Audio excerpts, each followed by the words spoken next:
Hola, ¿qué tal? Qué gusto que nos acompañen en esta edición nocturna del lunes. Iniciamos con nuestros titulares. El juzgado rechaza las principales medidas cautelares al exministro del MOP por caso Pista Oscura. La Fiscalía busca cómo apelar.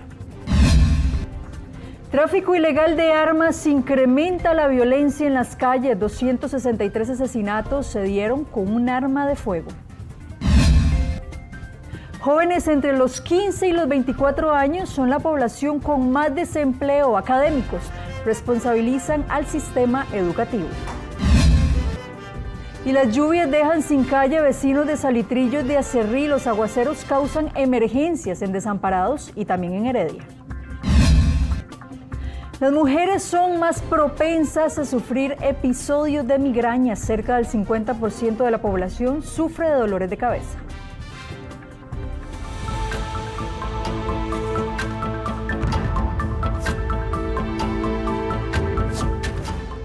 Los imputados por el caso Pista Oscura podrían regresar a sus cargos tras el rechazo de las medidas cautelares del juzgado penal. Los imputados por el caso Pista Oscura salieron satisfechos tras conocer la decisión del juzgado penal, que rechazó la mayoría de medidas cautelares gravosas que solicitó el Ministerio Público, entre estas, impedimento de salida del país y suspensión del cargo. Tranquilo, contento, feliz. De que yo creo de que, y siempre he creído en los jueces de la República y siempre he creído en el Estado de Derecho de mi país, y me toca, por supuesto, seguir confiando en él. A Mauricio Batalla, a Marco Castillo y a Henry Villalobos les prohibieron acercarse o perturbar a las víctimas y testigos, mientras que el presidente de la Comisión Nacional de Emergencias, Alejandro Picado, quedó sin medidas cautelares. Yo solo me refiero a las personas que me han acompañado, que siguen teniendo credibilidad en mi trabajo. Lo que estableció la señora jueza es que por el momento todavía no hay pruebas, siquiera indicios que puedan sustentar ese juicio de probabilidad sobre la culpabilidad de mi patrocinado en los hechos que se le indilgan. Al director de Aviación Civil le prohibieron el acceso a las oficinas centrales, así que deberá trabajar en otro lugar. ¿Podrá él continuar realizando esa importante labor para el país desde un puesto diferente al edificio donde se encuentran las oficinas de Aviación Civil en San José? Mientras que a Batalla le prohibieron el ingreso a las instituciones públicas involucradas. Tanto él como su abogado afirman que el accionar de las autoridades fue desproporcionado. El mismo Ministerio Público no había pedido una medida gravosa como prisión preventiva, por lo cual mis abogados se preguntan si no nos iban a pedir prisión preventiva, ¿por qué nos encarcelan 42 horas? El fiscal general tenía conocimiento desde el 27 de noviembre, con correo electrónico y demás, que don Mauricio se había personado y terminamos en este circo. A Villalobos deberán reubicarlo del puesto como ingeniero fiscalizador y ubicarlo en otra oficina. El Tribunal Penal de Hacienda deberá resolver el recurso de apelación presentado por la Fiscalía. Mientras tanto, estas medidas cautelares estarán vigentes durante un año.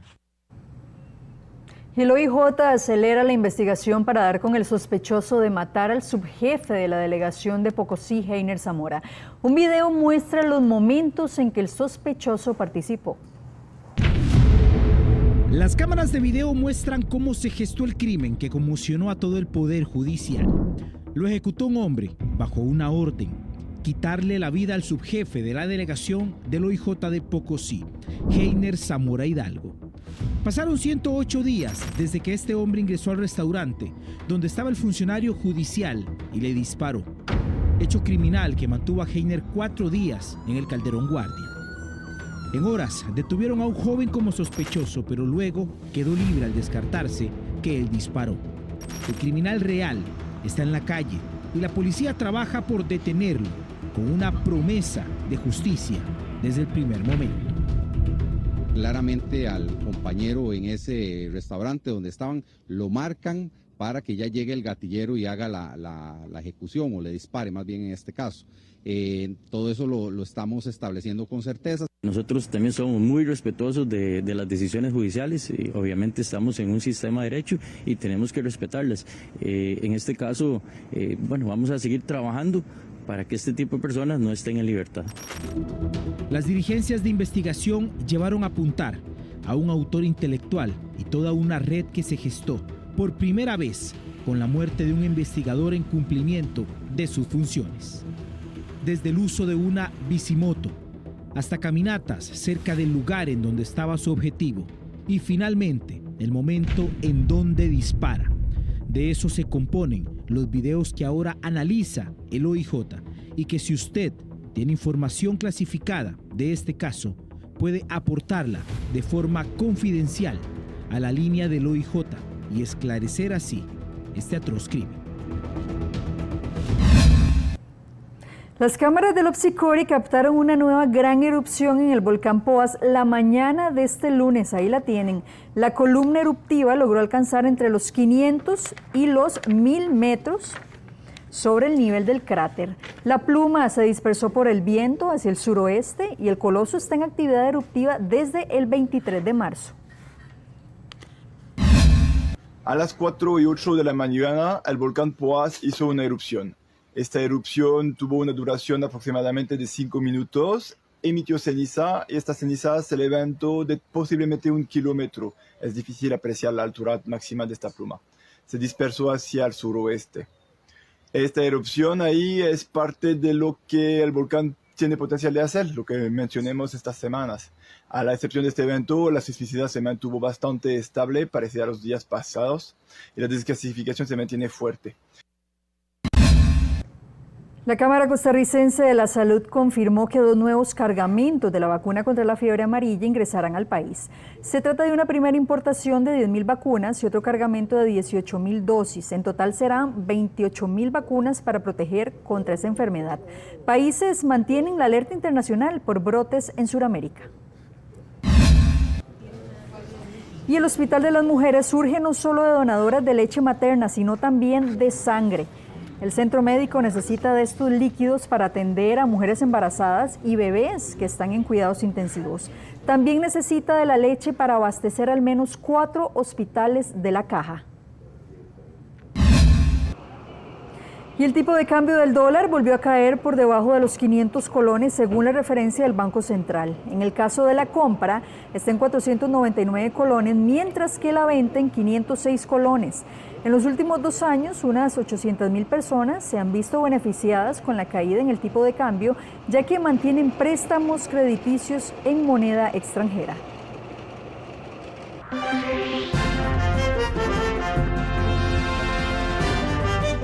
El tráfico ilegal de armas continúa incrementando la violencia en las calles del país. Este año, 263 asesinatos fueron con un arma de fuego. Sheila Paniagua tiene todos los detalles a esta hora. Sheila, muy buenas noches.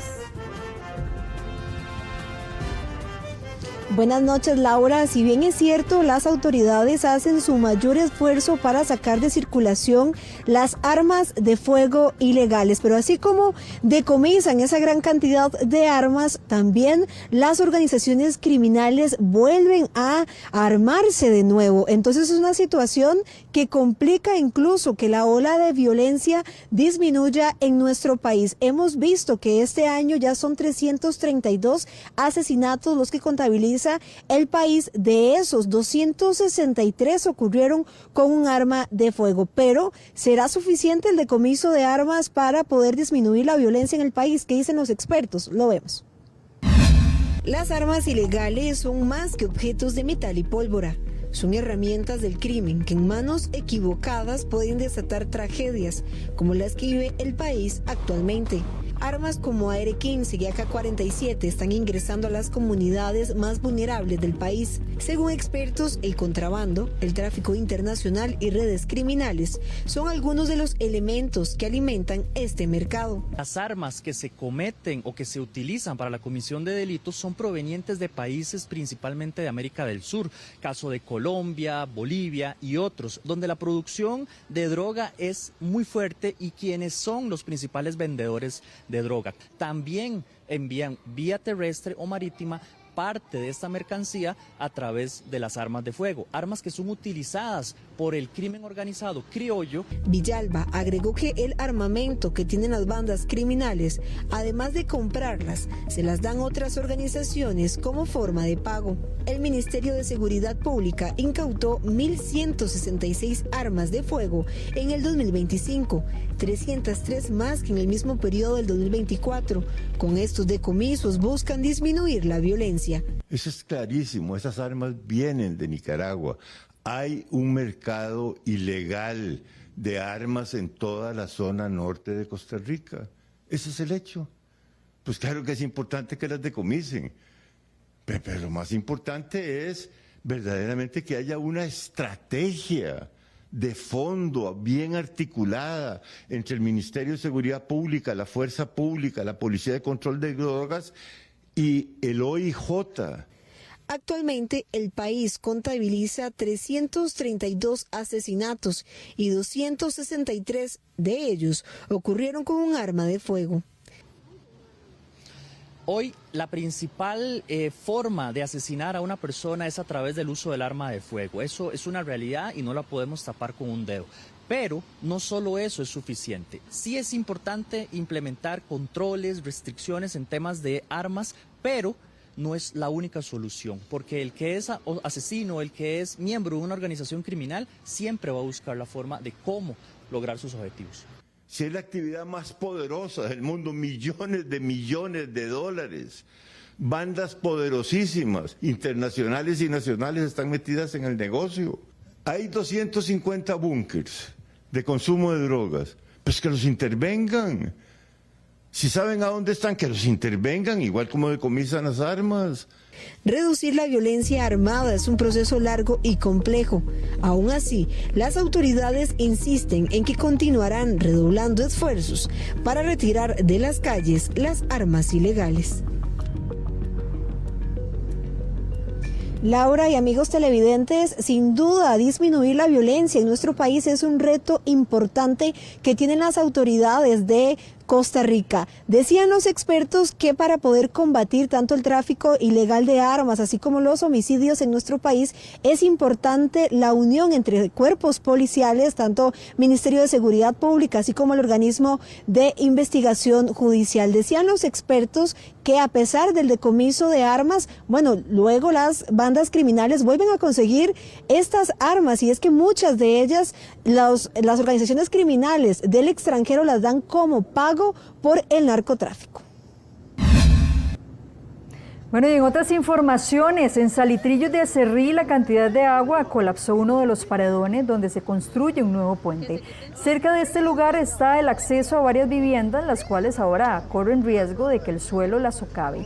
Según el meteorológico, el Valle Central presenta una saturación de suelos de un 70%. Lo preocupante es que se nos está yendo ya toda la propiedad. O sea, mi negocio, ahorita no sé por dónde van a pasar los vecinos. Aquí están pasando por unas tablas que en realidad yo no pasaría. O sea, están exponiendo la vida de mucha gente. En este caso, ¿usted estaba aquí cuando cede este terreno? Sí, estábamos acá. De hecho, tengo un video donde se empezó a agrietar y se fue. O sea, se desprendió. Esto que está aquí es temporal. Ahora sostuve una reunión con el director del CTP de Acerrí, don Weiner, y le estamos pidiendo la habilitación de un paso dentro de la propiedad del CTP. Ya ahora lo fuimos a ver, lo fui con Fuerza Pública también, con don Denis Sánchez, el jefe de policía, y buscando una alternativa por esa zona. Esa zona va a ser solo para peatones y motociclistas, nada más, ahí no pasa vehículo. Como pueden ver, o sea, esto es un riesgo para cualquier persona. Y aquí hay aproximadamente, no sé, 120 casas. Son bastantes las personas que viven en Barrio Santa Lucía. Hay personas mayores, hay niños que van a las escuelas. Por ejemplo, ahora yo creo que esto era prioritario porque había muchos niños que salían a las 5:30, 6 de la tarde y en algunos casos no tienen opción. O sea, o la mamá va por el niño o no tienen quien recogerlo. Entonces, ¿cómo hubieran hecho si no habilitan el paso, verdad? Y en Barrial de Heredia nuevamente los conductores quedaron atrapados tras el desbordamiento de este río. La gran cantidad de agua, sumada a la basura y troncos, generaron que el cauce se taponeara y se dieran inundaciones. El agua provocó el cierre de la vía durante casi una hora, mientras el nivel del agua descendía. Pedimos ayuda de verdad a la municipalidad porque somos muchas familias las que estamos con esta problemática. Yo vivo, digamos, en la orilla hace 50 y resto de años, mi edad, y hoy por hoy les puedo decir que, bueno, otro aguacero como el de hoy, esto va a quedar destrozado. Se inundó como nunca, yo creo que como nunca, este fue un caos, se metió a la casa de mis suegros, poco, pero de ahí sí se inundó y estamos pensando también por este terreno, ¿verdad?, de que de ahí puede colapsar la casa de ellos. Bueno, y los aguaceros tendrán una disminución a partir de este miércoles y jueves a nivel nacional. El meteorológico advierte que los suelos alcanzaron un 100% de saturación en algunos sectores. La semana continuará bajo condiciones típicas de época lluviosa, favorecidas principalmente por la cercanía de la zona de convergencia intertropical. Las temperaturas cálidas, el viento débil, así como la inestabilidad atmosférica son otros de los factores que generan la presencia de lluvias y aguaceros acompañados de tormenta eléctrica durante el periodo de la tarde y primeras horas de la noche.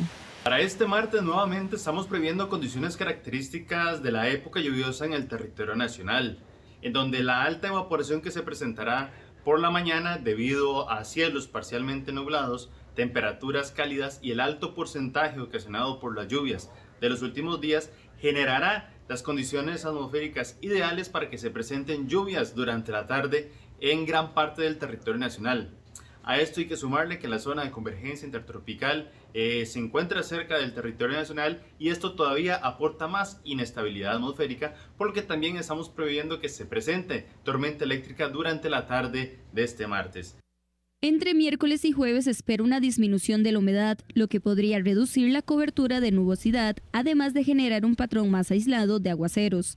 Pese a esto, se pide no bajar la guardia ya que los suelos siguen bastante saturados. Los valores rondan entre 85% y 100% en todo el Pacífico Sur, montañas del Pacífico Central, cuenca del Sarapiquí y la península de Nicoya.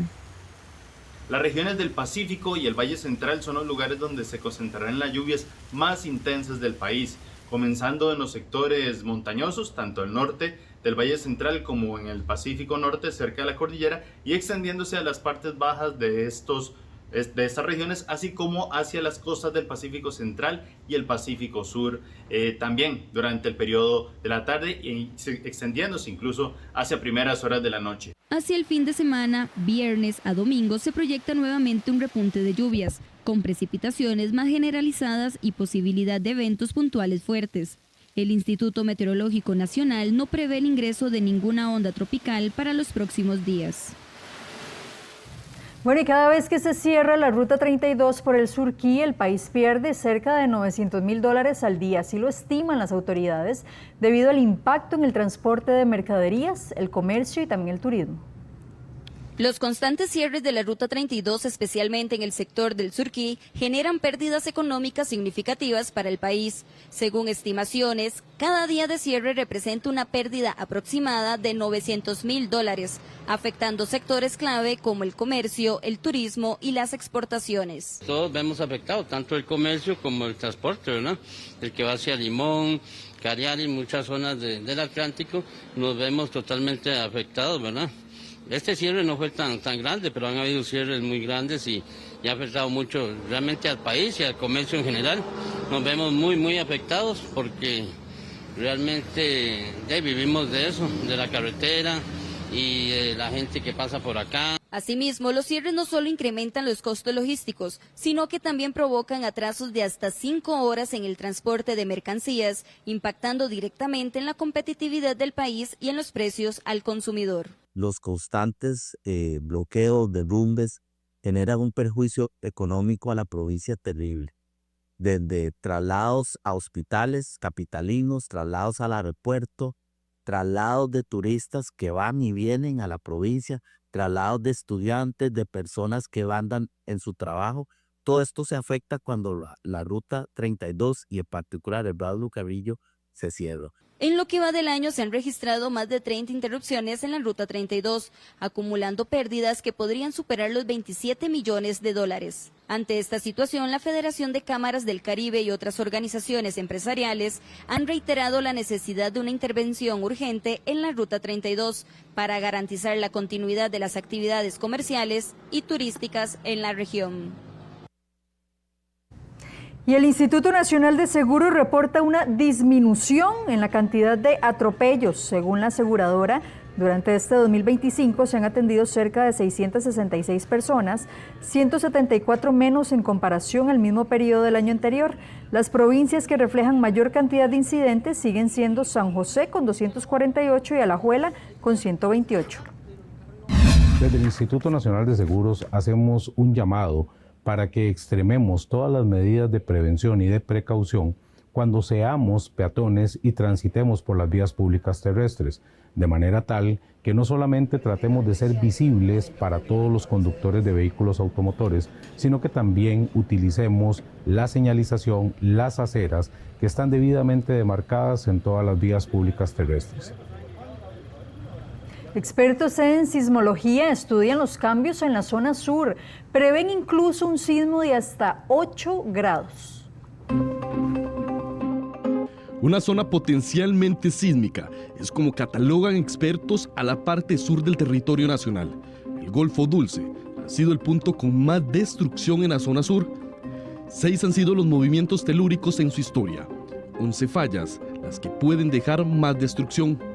Se puede dibujar bastante bien aquellas zonas en donde están acopladas elásticamente, listas para romper en un terremoto de magnitud de 7.3 o 7.4. Fallas como la longitudinal, Golfito, la Tigra, Osa, Valle, Peje y Canoas generan una especie de conexión entre sí, que a la vez generan una potencial sismicidad.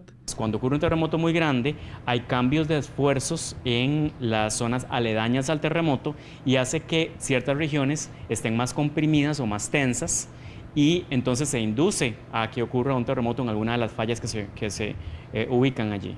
Eran las 8:50 de la noche del 2 de abril de 1983. Golfito y en general todo el país se estremecerían.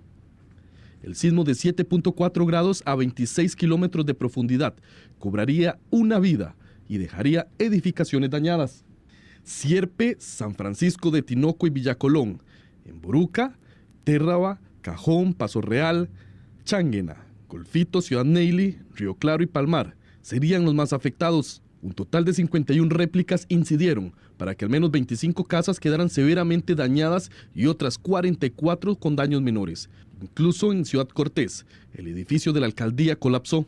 Son muchas las fallas corticales o las fallas tectónicas activas que están en la zona.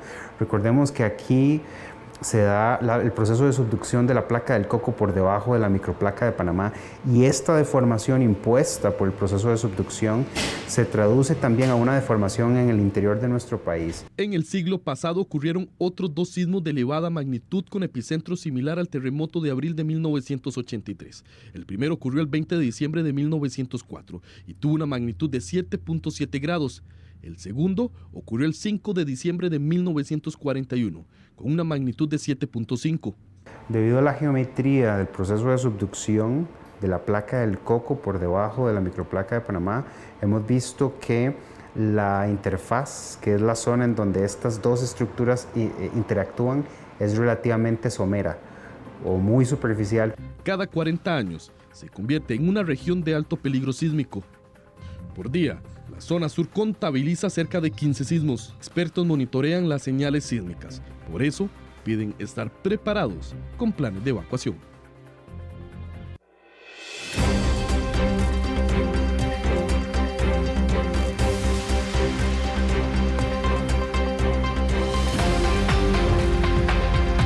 Poco más del 90% de los centros educativos del país no cuentan con la malla curricular completa, es decir, los estudiantes no reciben todas las materias que deberían. Rachel Matamoros a esta hora tiene todos los detalles. Rachel, muy buenas noches.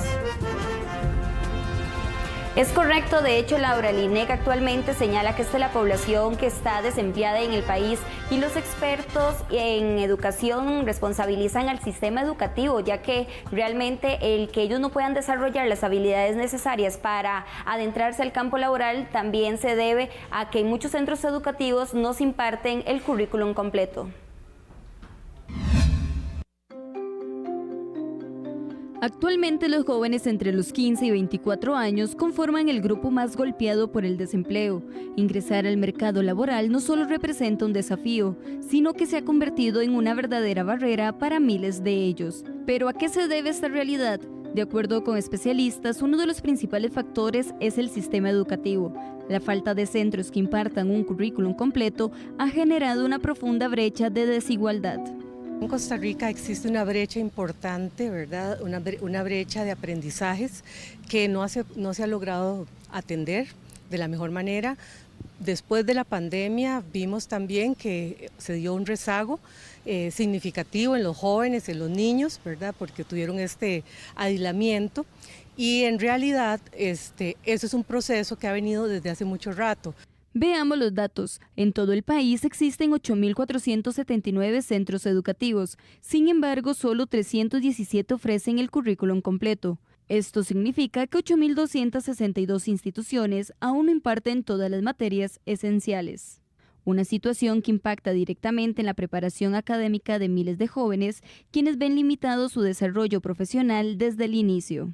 El Consejo Superior de Educación creó un programa educativo integral con 11 materias. Y la realidad es que en Costa Rica esas 11 materias solamente las reciben el 10% de los centros educativos. Esto es gravísimo porque estamos formando personas con una debilidad de formación, con un vacío, con una pobreza en los aprendizajes. Necesitamos no solamente enseñar determinadas habilidades para hoy, 2025, sino para el futuro. Y como no sabemos cómo va a ser el futuro, una de las habilidades más importantes y más integradoras es el aprender a aprender. Entonces necesitamos que la educación de nuestros niños y jóvenes sea lo más completa y lo más amplia posible. Los expertos coinciden en que la educación debe responder también a las exigencias del mercado actual, que demanda habilidades específicas, pensamiento crítico y formación técnica. Necesitamos no solamente el currículum completo en el sentido de contenidos, sino también un currículum completo en el sentido de lo más importante, conocimientos, destrezas, habilidades y capacidades. Cuando una persona con una educación robusta llega al campo laboral, no simplemente está esperando pasivamente a que le den instrucciones, sino que gracias a una educación que ha fomentado su iniciativa, entonces esa persona es capaz de proponer. La consecuencia de esta desconexión puede ser alarmante. Miles de jóvenes quedan en un limbo, fuera del sistema educativo por razones económicas o sin empleo por falta de experiencia. Y como lo veíamos en la información anterior, es de suma importancia que los jóvenes también puedan desarrollar estas habilidades blandas con las materias complementarias y que de esta forma puedan salir con conocimientos completos para adentrarse en el campo laboral.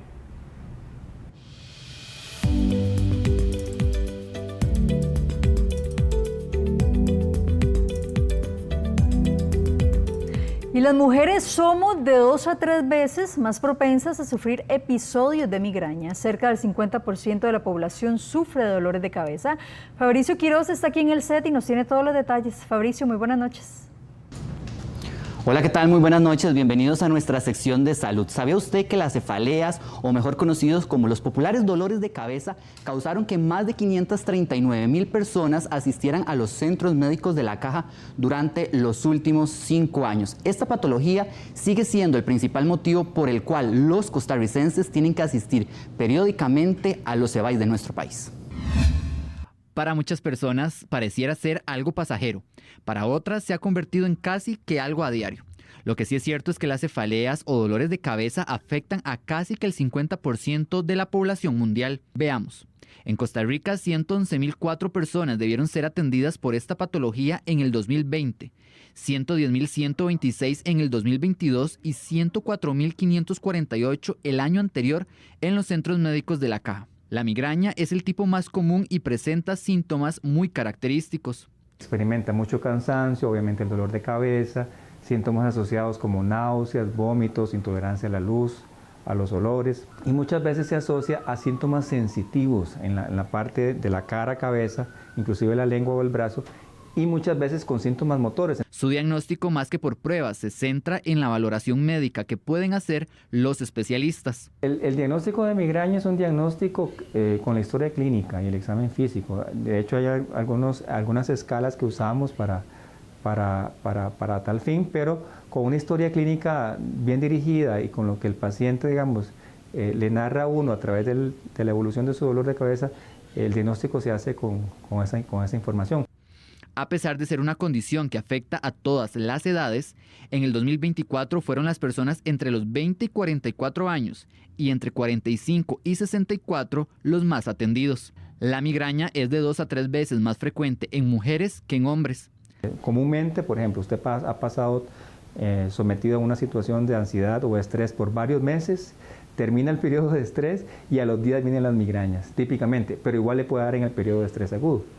Otros, muy comúnmente, que esto es una enfermedad que más afecta a las mujeres, es el tema hormonal. Está relacionado con el ciclo hormonal, particularmente en los días previos a que venga la menstruación o durante los primeros días de la menstruación. Las migrañas son uno de los principales motivos de consulta en los centros de atención primaria. La migraña en sí, yo le digo a los pacientes, aunque sea la cabeza lo que le duele, no es su cerebro lo que le está doliendo, porque la gente viene preocupada que tiene algo malo en la cabeza y no es así. Pero sí afecta mucho el rendimiento y la calidad de vida. Ausentismo escolar, bajo rendimiento laboral, muchas incapacidades, policonsultas en emergencias. Los expertos hacen un llamado a tomar medidas que prevengan la aparición de esta patología.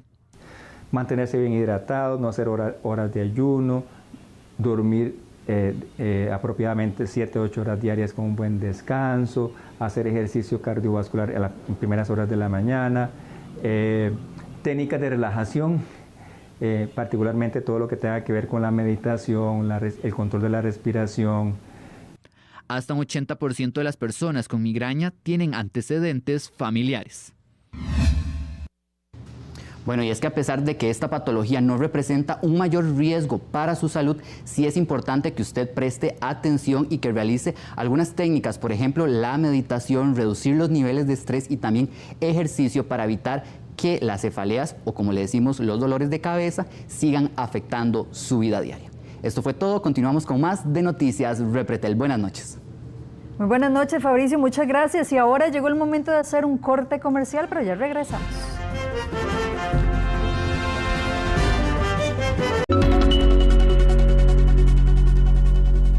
Y a esta hora repasamos el tipo de cambio del dólar. La venta 506 colones con 41 céntimos y la compra 499 con 87 céntimos según el Banco Central de Costa Rica.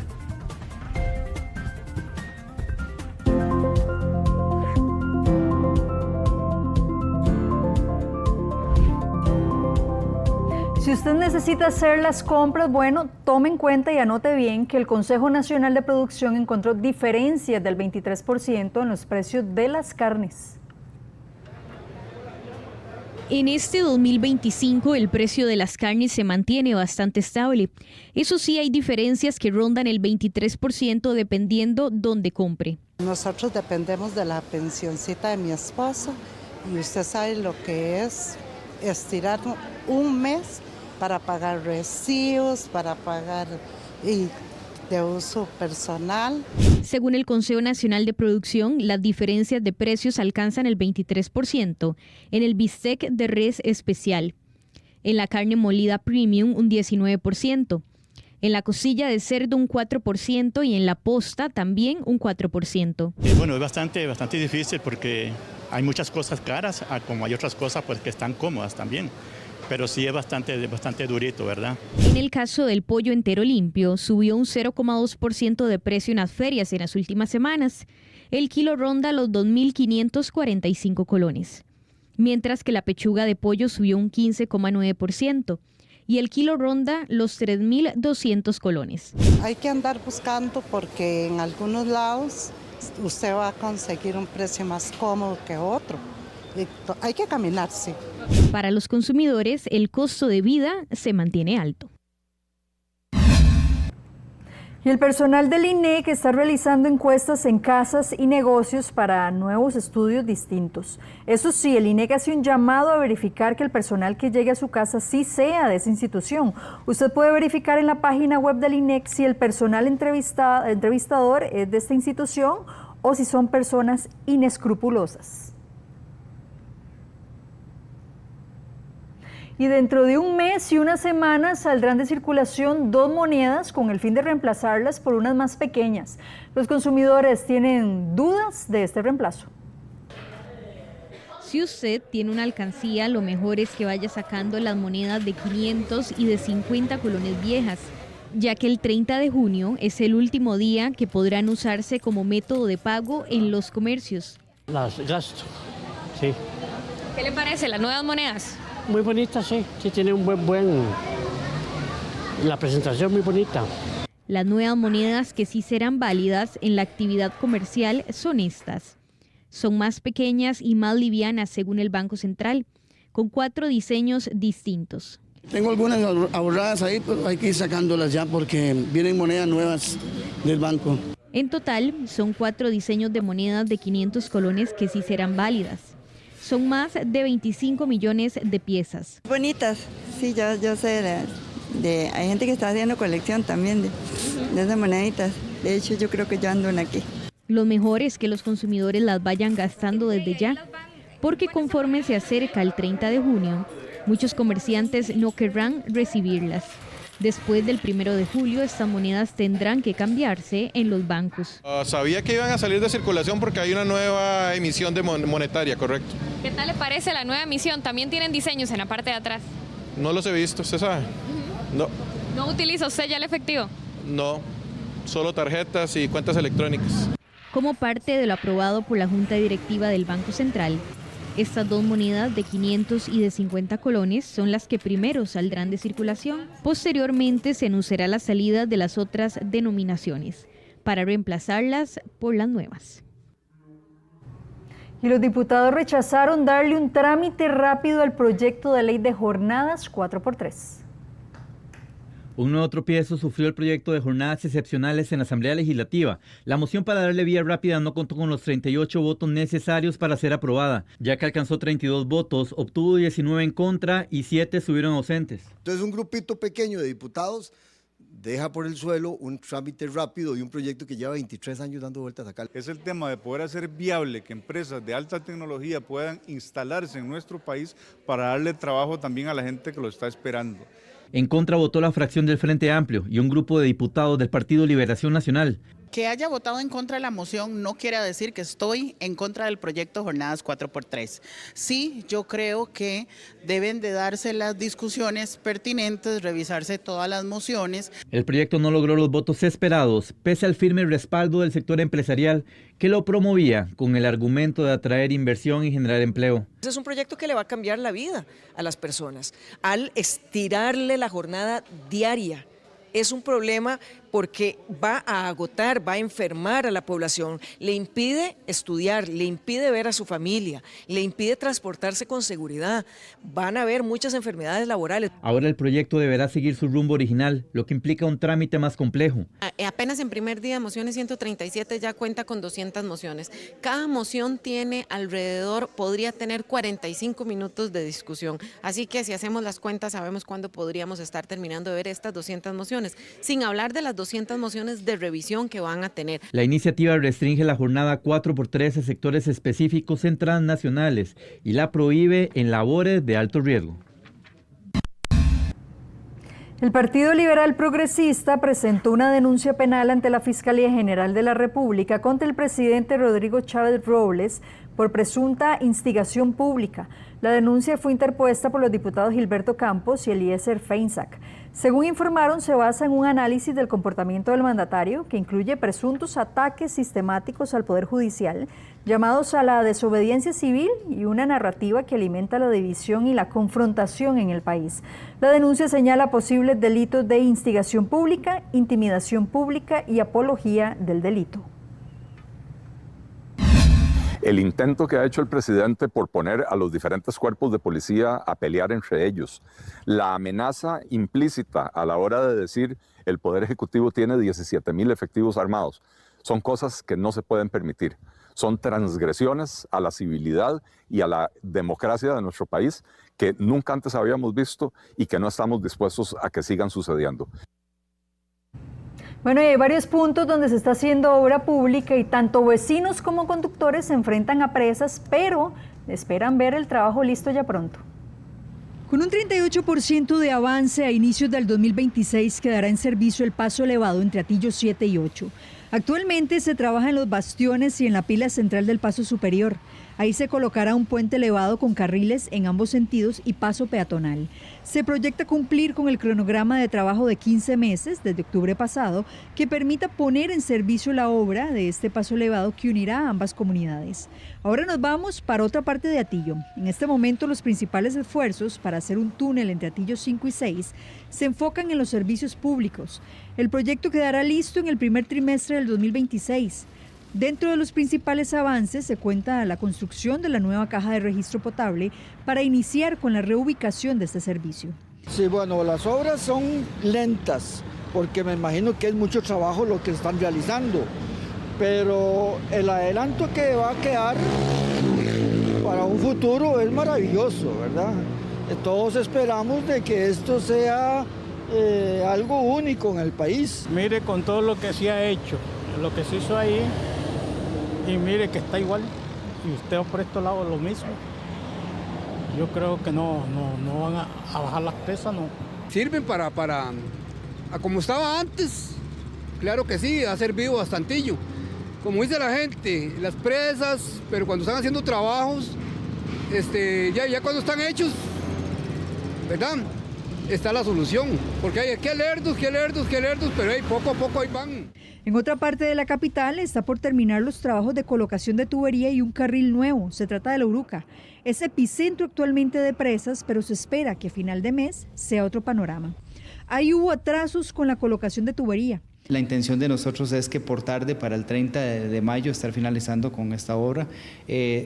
Han habido algunas complejidades como lo son la ubicación de servicios públicos, principalmente lo que es una tubería sanitaria, pero que dichosamente en colaboración con el AIA hemos logrado subsanar y buscando algunas alternativas de cara a lo que sería poder permanecer dentro de esta planificación y la programación del proyecto. Otro epicentro de trabajo se da en Barrial de Heredia. Ahí amplían la calle, asfaltan y también colocan tubería. 5 hospitales de la zona sur del país están con nota roja. La Defensoría pedirá intervención a la caja en audiencia del próximo jueves 22 de mayo. Estas son las principales deficiencias que encontró la Defensoría de los Habitantes en al menos 5 hospitales de la zona sur del país. Casi no hay especialistas. Hay una renuncia frecuente de personal de salud, escasa cobertura de servicios y también limitaciones de infraestructura y equipo. Estos problemas golpean la prestación de servicios de los pacientes de hospitales como el Escalante Pradilla en Pérez Celedón, el Manuel Mora en Golfito, el Hospital Tomás Casas en Ciudad Cortés, el Hospital Juana Pirola en Cotobruz y el Centro Médico de Ciudad Neily. El estudio evidencia múltiples factores estructurales que limitan el acceso efectivo al derecho a la salud de la población en esta región, históricamente caracterizada por condiciones socioeconómicas adversas y una alta dispersión geográfica.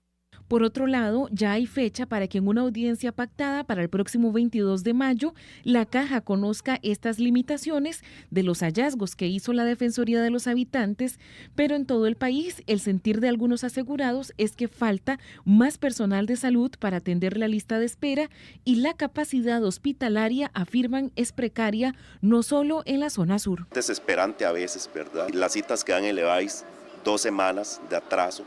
Llegan las personas y van para la casa porque el sistema está saturado. Deberían ser un poco más atentos en cuestión de que llegan pacientes, porque hay pacientes que llegan realmente con condiciones que ya sea presión alta o el azúcar demasiado, y a veces han esperado hasta 2, 3, hasta 7 horas, 4 horas, demasiado, que no se les da la atención que ellos necesitan. Actualmente, más de 1 millón de asegurados está en lista de espera. Y 200.000 personas ya están protegidas contra la influenza estacional. La Caja hace un llamado a los que faltan para que asistan a las campañas. La vacunación contra la influenza tiene apenas un avance del 14%. Según datos de la Caja, ya están protegidas 214.000 personas. Los vacunados están distribuidos de la siguiente manera. En población infantil ya están protegidos 24.038 menores. En población adulta mayor, 97.974 personas. Y en población con factores de riesgo, de 8 años a 57 años, ya cuentan con la vacuna 92.000 personas. Sinceramente estoy proponiéndome esta disciplina porque uno antepone, estoy muy ocupado, se me pasó el tiempo de la vacuna, me la he puesto en varias ocasiones, la última vez me golpeó un montón, estuve como 15 días afectada, pero aquí estoy porque realmente es para defensa de mi propio cuerpo. Y le digo a todos los que están en riesgo, a los adultos mayores y a las mamás de esos niños que los lleven a vacunar, porque de ahí, en otros países no tenemos esa bendición y ese gran especial que tenemos aquí en Costa Rica. La caja exhortó principalmente a los niños y a la población con factores de riesgo a inmunizarse. Todos los vacunatorios están abiertos y otros tendrán horarios ampliados, inclusive nocturnos.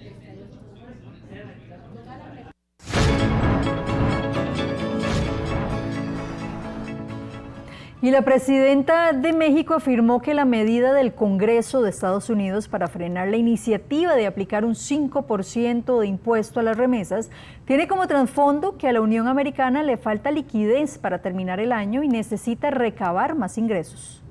Antes de que en el Congreso de Estados Unidos se frenara la iniciativa para aplicar un 5% de impuestos a las remesas, la presidenta de México, Claudia Sheinbaum Pardo, afirmó que esta medida tiene como trasfondo que a la Unión Americana le falta liquidez para terminar el año y necesita recabar más ingresos. Cabe destacar que México ya había tomado medidas para evitar el cobro de este impuesto a los migrantes, como enviar una carta a los congresistas de Estados Unidos para explicar las consecuencias del gravamen.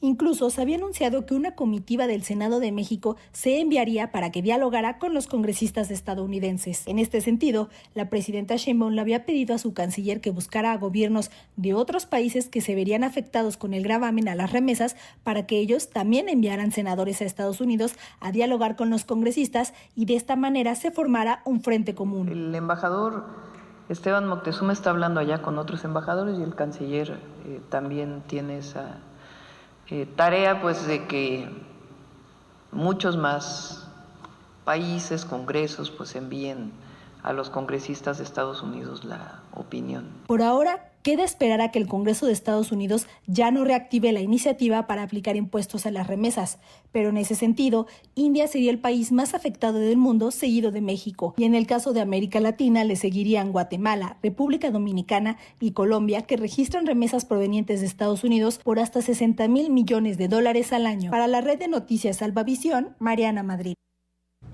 Bueno, y vamos a otro corte comercial y ya casi regresamos. Y nos vamos, llegamos al final de esta edición, los esperamos este martes a las 5:50 de la mañana. Que tengan muy buenas noches, feliz descanso.